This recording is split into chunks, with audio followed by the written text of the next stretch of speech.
Ассаламу алейкум, құрметті бауырлар. Алла күндерімізді берекелі етсін. Дүйсенбі күнгі ұстаған оразаларымызды Аллахым қабылдан етсін иншалла. Мешітке келген қадамдарыңызды, алып жатқан ілімдеріңізді Аллахым берекелі қылып, ақиретте, дүниеде пайдалы етсін баршамызға. Біз сейсенбі күні дәрістеріміз болатын, әр сейсенбі күні ақшамнан кейін болды, кейін құптан намазынан кейін деп біз шештік. Қазір енді біз былай келісіп жатырмыз жалпы бауырлармен. Мынау ақшам намазы біткен кезде, дүйсенбі күні ауызашардан кейін, яғни бір жарты сағат қалған кезде құптан намазына уағызымызды айтамыз. Сонымен құптан намазын оқып, иншалла тамамдаймыз, Құдай қаласа. Бүгін Бәләд сүресін біз өткен сабақта Бәләд сүресін өткен болатынбыз. 30-шы парада Бәләд сүресінің 8-ші, 10-шы аяттарын өткен дәрісімізде өттік. Бүгін Алла қаласа сол 11-ші аяттан бастап ары қарай Алла бұйырса өтеміз иншалла. Енді қысқаша шолу жасайтын болса өткен аяттарда біз енді 8-ші, 9-шы, 10-шы аяттарда мындай аяттар болды. Алланың бір адам баласына берген үлкен нығметтерінің бірі көз жайында, тіл жайында біз өткен дәрісімізде бір айтып сіздерге жеткізгенбіз. Бұл сабақтың жазбаша түрде жазылды. Бұл сабақ арнайы таспаға басылды. Біздің YouTube арнамызға жүктелген бұл сабақ. Егер уақыттарыңыз болса тыңдап көрсеңіздер болады иншалла. 8-ші аятта жалпы мындай нәрсе айтылған көз жайында. Біз енді көзді екіге бөліп қарастырдық өткен дәрісімізде. Жалпы адамның біздің тікелей көзіміз бар, қарайтын көзімізді, әр нәрсені қараймыз, ажыратамыз. Мынау биік, мынау аласа деген секілді, мынау үлкен, мынау кіші деген секілді, мынау әдемі деген секілді. Көзбен ажырататын мынау біздің сыртқы көзіміз бар. Бізде енді көз деп айтады, ішкі көз деп айтады. Арабтарда әл-басар дейді. Әл-басар дегеніміз сыртқы адамның көзі, әртүрлі пішіндерді, әртүрлі сезіп көретін. Және әл-басира дейді. Әл-басира дегеніміз адамның ішкі көзі.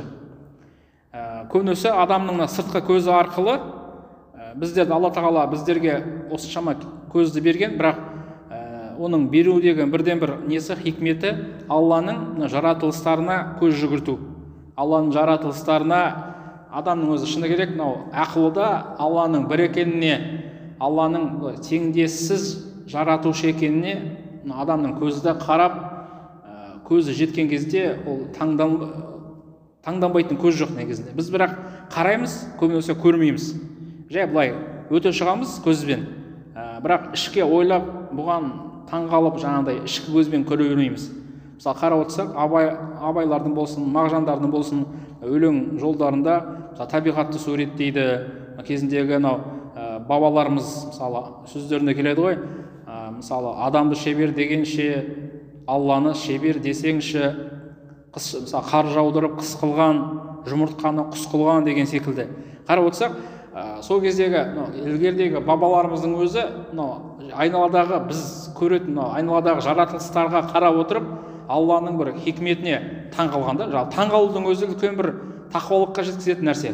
Мысалы таңғаласында қалай бұл Алланың ерекше құдіреті деп та, құдіретке мысалы бас иген адам оның өзі құлшылығында да, әрбір әрекетінде де бір мән болады.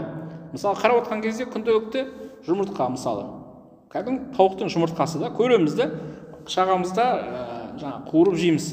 Бірақ Алланың қалауымен, егер сол жұмыртқаны белгілі бір температурада, мысалы егер 18-19 күн белгілі бір температурада ұстайтын болсақ, ол әлгі жұмыртқадан сіз ешқандай бір дерексіз болған, сары, ақуыз болған жұмыртқадан 18-ақ күннің ішінде сондай бір керемет пішіні бар, көзі бар, әдемі келбеті бар, тұмсығы бар, сондай бір жаратылыс, бүкіл асқазаны бәрі бар, сондай бір жаратылыс, кішкентай құс шығады. 18-ақ күн ішінде. Тауықтың өзі, баршамыз білеміз, ауылда өстік, мысалы тауық неткен кезде жұмыртқалап неткен кезде жұмыртқаның үстіне басқан кезде 18-19 күнде балапан болады тауықтың өзі. 20 күнде толып балапан қылып шығарады бір тауықтың жұмыртқасы. Енді бұл біз білеміз, мысалы негізінде көзбен көреміз ғой. Көзбен көргенмен де біз бірақ оған мейлінше былай көз жүгіртіп ойланбаймыз ғой. Қарашы, Алланың хикметі қандай. Осыншама бір болмайтын бір жұмыртқадан шиқылдаған дауысы бар, сонда бір керемет жаратылысты жасап қойды да негізінде. Жасап қойған жоқ, оның ризығын бәрін беріп қойды. Сол жұмыртқаның ішінде беріп қойды. Ана жұмыртқа құс болып шыққанға дейін сол жұмыртқаның ішінде бүкіл ризығы да, бүкіл несібесі де сол жұмыртқаның ішінде. Алланың құдіреті де шексіз. Мысалы қанша адам мысалы мықтымын деп кеудеге қаққанмен де мысалы бір жұмыртқаны да адам жасай алмайды, жасау мүмкін емес негізінде. Бірақ Алланың құдіреті бір жұмыртқа арқылы адамға мысалы ой тастау керек та. Біз енді оны көреміз, бірақ өкінішке орай көбінесе біз ой жүгіртпейміз. Мысалы жапырақ шығады көктемде, жапырақ шығады, бүршік атып шығады, жасыл болады, өседі, жарық жаңағыда күздігүні сарғаяды, түседі, кетеді. Біз оны көреміз де, ешбір ғибрат көзбен, жай ғана көзбен көреміз сол процессті. Бірақ ары қарай біз оны ой жүгіртпейміз. Япырмай ма? Алланың құдіретін қарашы, мысалы көктемде жайқалып тұрған сондай бір жасыл жапырақ еді, Алланың қалауымен күздігүні сарғайып үзіліп түсті. Адамның ғұмыры да осылай емес пе деген секілді. Адамның ғұмыры да осылай жайқаламыз, өсеміз, өнеміз, жеміс береміз, бірақ соңында жапырақ секілді сарғайып түсіп кете барамыз да. Енді қарап отырсақ, негізінде мынау адамның сыртқы көзі көрмесе де ішкі көзі өшіп қалса, ішкі көзі жаңағыдай көр болса, көрмейтін болса, ең адам үшін ең үлкен кесапат, ең үлкен қиындық сол негізінде. Сол үшін ішкі көзімен көру керек. Адам сыртқы көзімен көре алмаса да, ішкі көзбен ойлап, Алланың жаратылыстарына, Алланың теңдессіздігіне ішкі көзбен илану керек, ішкі көзбен сол нәрсеге тамсану керек. Біз енді осы жайында сіздермен әңгіме қозғадық, және сол секілді неге байланысты, адамның тіліне байланысты, тілдің өзін қарайтын болсақ, ғалымдардың сөзі, біздің сөз емес, тілдің бір қауіптілігінің бір несі дейді. Біз көзбен бір нәрсені егер зиян нәрсе болатын болса, көзімізді жұма қоямыз. Кәдімгі рефлекстің өзі адамның бір қатты бір нәрсені шошыған кезде көзіңізді жұма қоясыз мысалы. Ол бір адам қауіптенген кезде. Бірақ тілді қарайтын болсақ, тілдің қаншалықты қауіптігінің бір несі, тілдің сыртына тіс берген, тістің сыртына ерін берген. Ғалымдар сөйтіп айтады да, ол тілдің қаншалықты бір өте бір қауіпті екен. Өйткені тіл көп жағдайда айттың, оны қайтара алмайсың. Кей кезде бір сөзбен қаншама жылдан бері қарым-қатынасты бір сөзбен ғана үзіп жіберуге болады. Bir сөзбен ғана адамды аразластырып жіберуі мүмкін. Жай бір қолмен мысалы соғып қалуы мүмкін, мысалы оған адам сәл бір бір-екі күннен кейін реніш кетуі мүмкін мысалы. Бірақ дегенмен де сенің бір сөзің үшін адам өмір бақи сенімен араласпай кетуі мүмкін. Сол үшін тілдің де адам үшін қауіпі көп, сол секілді тілдің де адам үшін берері көп. Сол секілді біз не жайында айттық, осы біздің Алланың берген бүкіл дене мүшелерімізді Алла біздерге бір сынақ үшін берді. Сынақ үшін берді. Біздер қазір баршамыз осы дене мүшемізді қалағанымызша қолданып жатырмыз. Қалаған нәрсемізді істетіп жатырмыз қазір. Бірақ қияметте біз істете алмаймыз. Қияметте біздің үкіміміз, біздің билігіміз дене мүшемізге тоқтайды. Яғни керісінше дене мүшеміз бізге қарсы куәгер болуы мүмкін. Бізге қарсы куәлік беруі мүмкін Алланың алдында. Сол үшін Алланың берген бүкіл дене мүшесі, тіпті көз болсын, қол болсын, құлақ болсын, тіпті асқазан, өкпе бәрі ертең Алланың алдында сұралатын үлкен аманат. Сол нәрсені білуіміз керек. Енді 11-ші аятта фалақтахамал ақаба дейді. Фалақтахамал ақаба. Бұл жерде иқтихам деген нәрсе бір нәрсеге жылдам кірісу. Бір нәрсеге жылдам кірісу деген мағынаны береді. Яғни ақаба деген нәрсе тура мағынасы, ақаба деген мойын деген мағынасы бар. Ақаба дегеннің тағы бір мағынасы, бір таудың үстіне қарай, биік тауға қарай жаңа мінетін жота дейді ғой, жаңа бір тропа дейді орысша айтқан кезде. Кішігірім жолдар болады ғой, арнайы салынған жолдар емес, бірақ сол бір жүрілген жолдар. Енді өте ол жолмен жүру өте қауіпті негізінде. Әр адам жүре алмайды ол жолдармен. Ол жолды білу керек. Яғни сондай мына жерде айтады, фалақтахамал ақаба. Яғни сондай бір қиындықтың несін айтады? Қиындыққа адам беттей алмайды дейді. Бұл жерде қиындыққа адам беттей алмайды. Яғни қиындықты көрген кезде көп адамның сағы сынып қалады деген секілді. Жалпы адам баласы өмірде қандай да бір қиындық болған кезде, өмірде әртүрлі сынақтар болған кезде, ол білу керек. Бұл сынақ деген бұл бір тоқтанбайтын сынақ емес. Алланың бір біздерді бір шынықтыру үшін берілген бір сынақ негізінде. Мысалы айтқан кезде біз қарапайым адамбыз да, мысалы бір қарапайым адамбыз. Бірақ егер біз шынығатын болсақ, күнделікті жүгіріп, күнделікті спортпен айналысып, немесе жаңағыдай бокс залына барып, мысалы жаттығатын болсақ, біздің мысалы денеміздің былай қабілеті, немесе денеміздің қиындыққа шыдап беруі көбірек болады. Өйткені біз шынығамыз да. Сол секілді мына сынақ адамның өмірдегі қиындықтарда адамның сағын сындырмау керек. Адам ондай бір қиындыққа тап болған кезде, сондай бір қиын жағдайға тап болған кезде, керісінше, бұл Алланың маған деген бір сынағы ғой. Мен бұны абыроймен өткеруім керек қой деп, керісінше ол неге сынақты шешуге кірісу керек. Қиындықты шешуге кірісу керек. Яғни қиындық дегеніміз ол мысалы түннен кейін Құранда келеді ғой, түннен кейін күн келетін жайында айтады. Яғни әрбір қиындықтан кейін жеңілдіктің бар екенін жайында. Құранда бар, мысалы, инна ма'ал усри юсра, шын мәнінде қиындықпен бірге жеңілдік бар. Сол секілді түннен кейін күн келеді деген секілді. Яғни шынымен адам қара түнек, бірақ түннен кейін күннің жарқырап шыққан секілді адамның қиындықтардан кейін де жеңілдік пайда болады.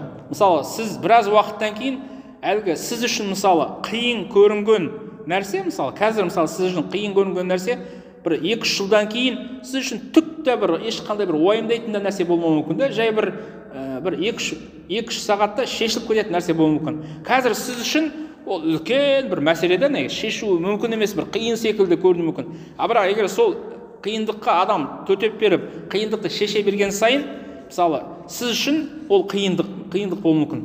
Сіз үшін ол қиын болмауы мүмкін. Өйткені сен қасыңызда бауыр ол нәрсені басынан кешіру мүмкін да. Сол үшін бір қиындыққа тап болған кезде оны жаңағыдай адам тастап қою емес, керісінше соған шешудің жолын қарастыру керек. Құранда не деп айтады? Фәмән яттақиллаха яджъал лаху махража. Кім-де-кім Алладан шынайы түрде қорқатын болса, Алла Тағала ол адамға жол көрсетіп қояды дейді. Енді бұл жерде ақаба. Енді жай бір мысал ретінде айтылып жатыр мына жерде. Мен негізгі мағынасы айттым. Вама адрака мал ақаба дейді. Вама адрака мал ақаба. Вама адрака мал ақаба. Яғни сен ақабаның не екенін білесің бе дейді. Не екенін білесің бе? Мысалы Құранда да сондай бір не бар да. Ал-қариату мал қариа вама адрака мал қариға. Қариға деген не ол?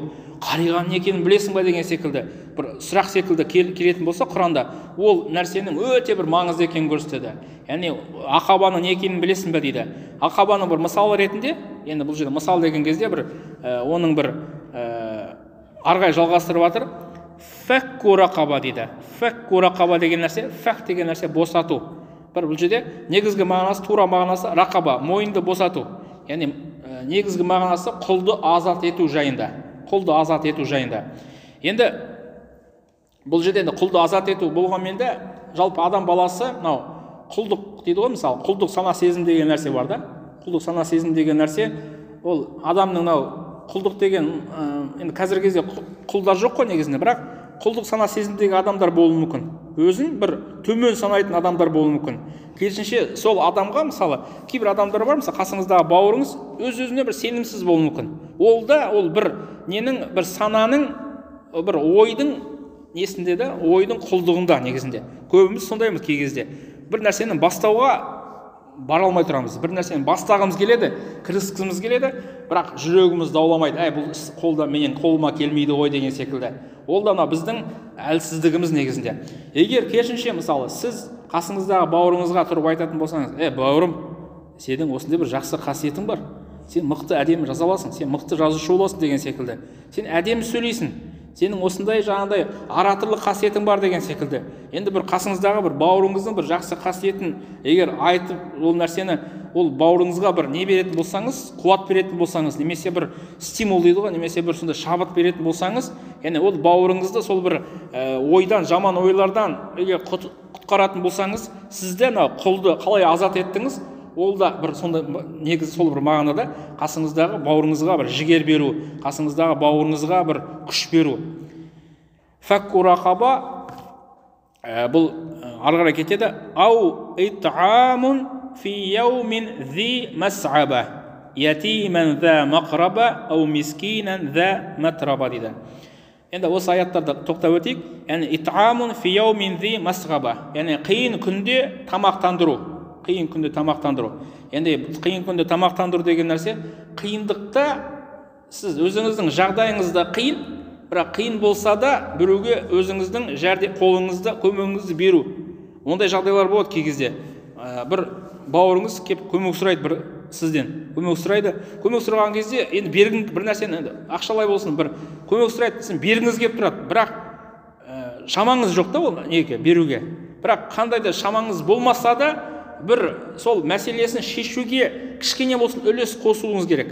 Мүмкін ақшалай бермесеңіз де өзіңіздің бір насихатыңызды айтсаңыз, өзіңіздің бір неңізді ойыңызды айтсаңыз, бауырым, мынау осы немесе жақсы мен бір ойланып көрейін деп өзіңіздің бір сол мәселесін шешуге байланысты бір өзіңіздің бір үлесіңізді қоссаңыз, яғни ол да бір қиналған кезде бауырға мысалы көмек қолын ұсынудың бір несі. Өзіңіз қиналып тұрсыз, өзіңіздің шамаңыз келмесе де, бірақ мынау насихатпен немесе бір жол сілтеп жүрсеңіз де, яғни жалпы мұсылман адамға жоқ деп айтқан ол өте ол ондай сөзді жалпы мұсылман бауырына жоқ деп айту, ондай ол сөзді дағдыланбауыңыз керек та. Жоқ, менің мүмкіндігім жоқ. Жоқ, мен істей алмаймын деген секілді. Жоқ, олай жоқ деп айтпаңыз. Жоқ деген кезде адам кәдімгідей сізден жаңағыдай бір үміт бір нәрседен көмек сұрап, жаңағыдай келіп тұрған кезде сіз жоқ деп қалсаңыз, кәдімгі сынып қалуы мүмкін.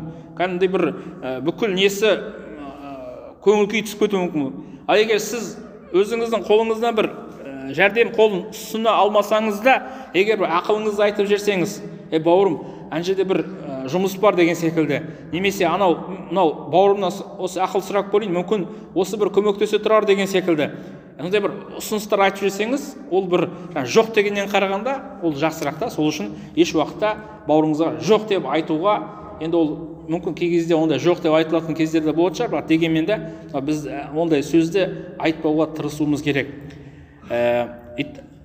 Ятиман за мақраба. Ятим деген нәрсе жетім. Енді бұл салих ізгі амалдардың қатарын айтып жатыр ғой. Ятиман за мақраба. Мақраба деген нәрсе жақын болған жетім дейді. Яғни жетімге көмек беру.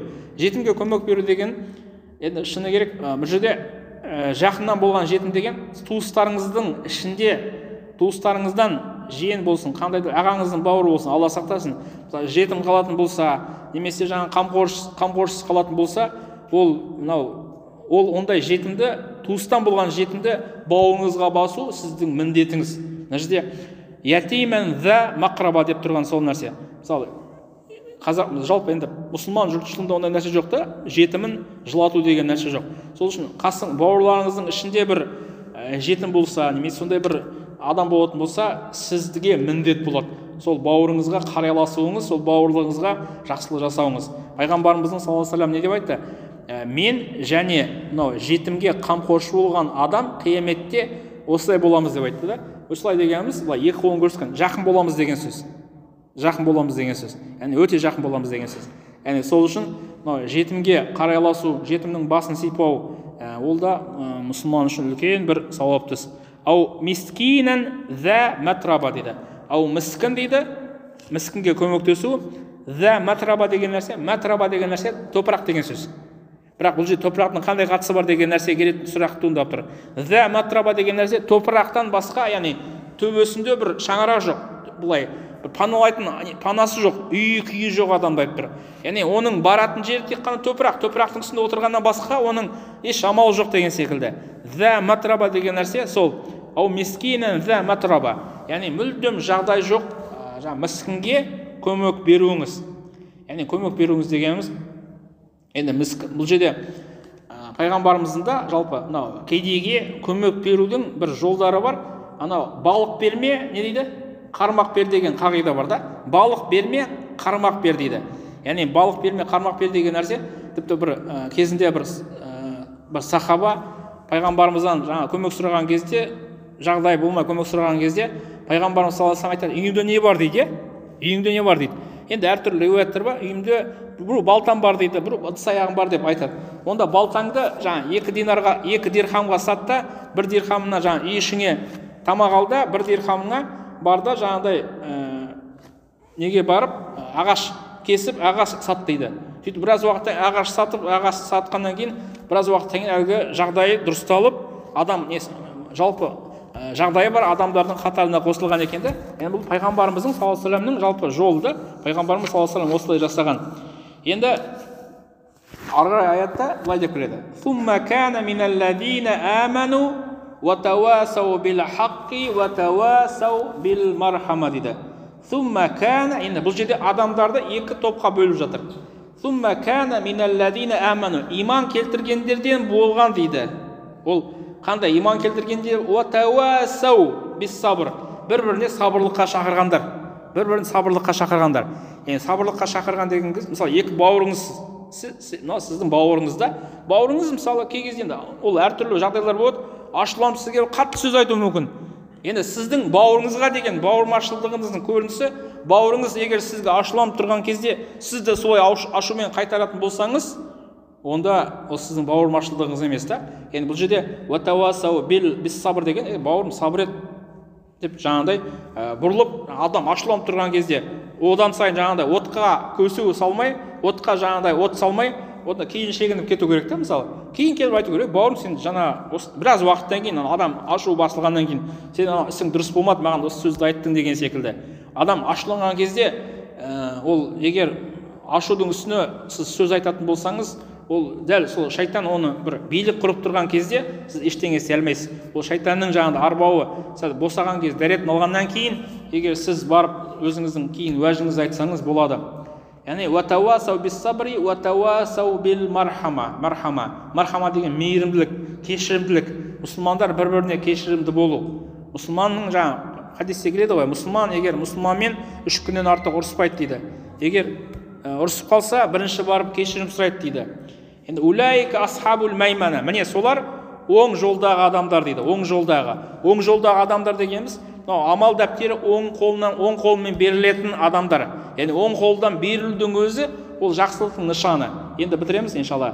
Улайка уаллазина кафару, ал күпір еткендер дейді. Би аятина, біздің аяттарымызға деген, біздің Құранымызға, біздің хадисімізге, мысалы Құран аяттар айтылса, жаңағыдай тыңдамайды, тіпті жаңағыдай айналадағы бүкіл жаңа айттық қой, мысалы адамның көзімен ақ Алланың бір кереметтілігін көруге болады. Осыны көре тұра, оны мойындама. Бұл Алланың құдіреті емес қой. Бұл жаңбыр жауып жатыр, жаңағыдай аспаннан, жерден бу көтеріледі, бу аспанға барған кезде салқыннан кейін тамшы қайналады, тамшы болғаннан кейін су болып жаңбыр жауады деген секілді. Бұл Алланың қандай қатысы бар деген секілді. Бірақ ол жерде бір Алланың құдіреті ғой, тамшы болып тұрған мысалы. Сумма би аятин хум асхабул машама. Міне солар сол жолдағылар дейді. Яғни Алланың аяттарын адам көзі көреді, бірақ көргенмен де жаңа басында айтқандай ішкі көзбен көре алмайтын адамдар, міне солшылдар дейді. Алейхим нару мусада. Олар үшін мәңгі жабық болған тозақтар болады дейді. Енді бұл жерде екі топтағы адамдар сипаттап жатыр. Алла Тағала баршамызға разы болсын. Құлшылық ibadattарымызды, ниеттерімізді Аллахым Аллахумма салли ва саллим аля набийина Мухаммад. Бұл Құран аяттарын бүгінгі жалпы неміз, бүгінгі болған дәрісіміздің мағынасы, адам қандай қиындыққа тап болған кезде, маған қиындық келді деп біз шалқамыздан түсіп жаңағыдай байбалам салмауымыз керек. Менің Раббым бар, бұл қиындықты маған шешіп беретін. Сондай бір иманда болатын болсақ, кез келген мәселе шешіледі негізінде. Просто ол жерде сабырлы ету керек, және тақуалық ету керек. Тақуалыларға не дейді? Алла Тағала жолды көрсетіп беремін дейді. Шешім бар әр нәрсенің. Просто оны көре білу керек. Алла баршамызға разы болсын.